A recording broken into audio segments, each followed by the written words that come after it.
قرآن میں فرمایا گیا والذین آمنوا اشد حبا للہ، اشد حبا للہ، اشد کا لفظ آپ جانتے ہیں شدید ترین، جو واقعی صاحب ایمان ہیں وہ شدید ترین محبت کرتے ہیں اللہ کے ساتھ۔ اور رسول نے اپنے بارے میں فرما دیا بہت خوبصورتی سے، لا یؤمن احدکم حتی اکون احب الیہ من والدہ وولدہ والناس اجمعین، تم میں سے کوئی شخص مومن نہیں ہو سکتا جب تک کہ میں اسے اس کے باپ سے، اس کے بیٹے سے اور تمام انسانوں سے زیادہ محبوب نہ ہو جاؤں۔ تو یہ محبت روح ہے، نظر تو نہیں آتی، نظر آئے گی اطاعت کہ آپ نے اللہ کا حکم مانا، رسول کا حکم مانا، لیکن یہ اطاعت عبادت تب بنے گی جبکہ اللہ کی محبت کے جذبے سے سرشار ہو کر اللہ کی اطاعت کی جائے۔ چنانچہ قرآن میں اس کی بڑی عمدہ مثال ہے، جب حضرت موسیٰ علیہ السلام پہلی مرتبہ فرعون کے دربار میں پیش ہوئے تو فرعون نے مذاق اڑایا کہ یہ آیا ہے یہ موسیٰ اور یہ ہارون اس کا بھائی، اور یہ ہم پر حکم چلانا چاہتے ہیں، وَقَوْمُهُمَا لَنَا عَابِدُونَ، حالانکہ ان کی قوم تو ہماری عابد قوم ہے، غلام قوم ہے۔ اب یہاں عبادت کے کیا معنی ہے؟ بنی اسرائیل پوجتے نہیں تھے، وہ بادشاہ کی پرستش نہیں کرتے تھے، لیکن بادشاہ کی اطاعت کرنے پر مجبور تھے، اطاعت کرتے تھے۔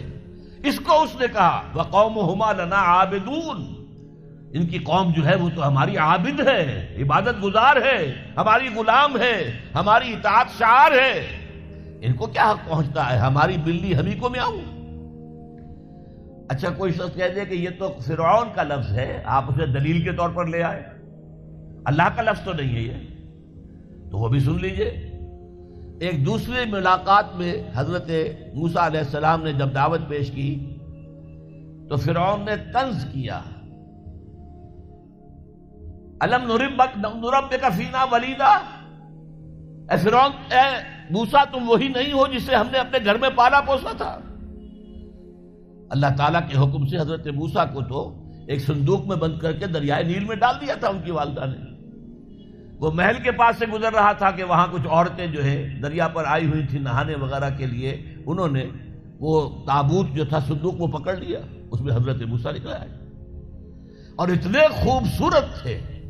یہ فوراً سمجھ میں آ گیا تھا یہ کوئی اسرائیلی ہے،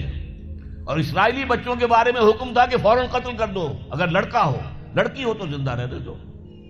لیکن یہاں حضرت آسیہ تھی، فرعون کی ایک بیوی جو مسلمان تھی، بنی اسرائیل میں سے تھی، انہوں نے کہا فرعون سے لا تقتلوہ، مت قتل کرو، قرۃ اعین لی ولک، دیکھو ہمارے ہاں اولاد نہیں ہے، یہ تو میرے اور تمہارے لیے آنکھوں کی ٹھنڈک بن جائے گا، دیکھو کتنا خوبصورت بچہ ہے،